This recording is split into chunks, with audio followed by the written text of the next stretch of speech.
সুপ্রিয় দর্শক, এই যে দেখেন তিল ক্ষেত। এই তিল ক্ষেত আমাদের পাইকপাড়া গ্রামে। যে দেখেন তিল, এই যে তিলগুলা খাটা হইতেছে অত্যন্ত সুন্দরভাবে। তিল খাটা হয়েছে এবং তিল কিন্তু খাইতেও ভালো, খাইতে কিন্তু অত্যন্ত সুস্বাদু। এবং এই তিল খাওয়া যায়, খলাই দিয়ে খাওয়া যায় তিল। এবং তিলে তেল হয় এবং পিঠা, তিলের পিঠা কিন্তু অত্যন্ত মজাদার। কিন্তু তিলের পিঠা যারা খাইছেন, তিলের পিঠা খাইতে পারবেন। এই তিল, এই যে অত্যন্ত ভালো তিল। এই যে দেখেন উনি ছাতা মাথার দেয়া উনি তিল খাটতেছেন।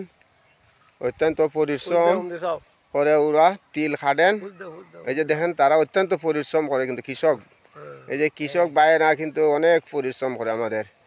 আজকে এই কৃষক ভাইয়েরা এই যে দানের মতন এই যে তিল খাটতেছেন, যে কত সুন্দর দানের মতন তিল খাটতেছেন জমি থেকে। অত্যন্ত সুন্দরভাবে এই তিলগুলা খাড়া হইব। এই যে দেখেন তিল পাকছে আমাদের পাইকপাড়া গ্রামের আমাদের আবদুল্লাহ আজিজ সাহেব।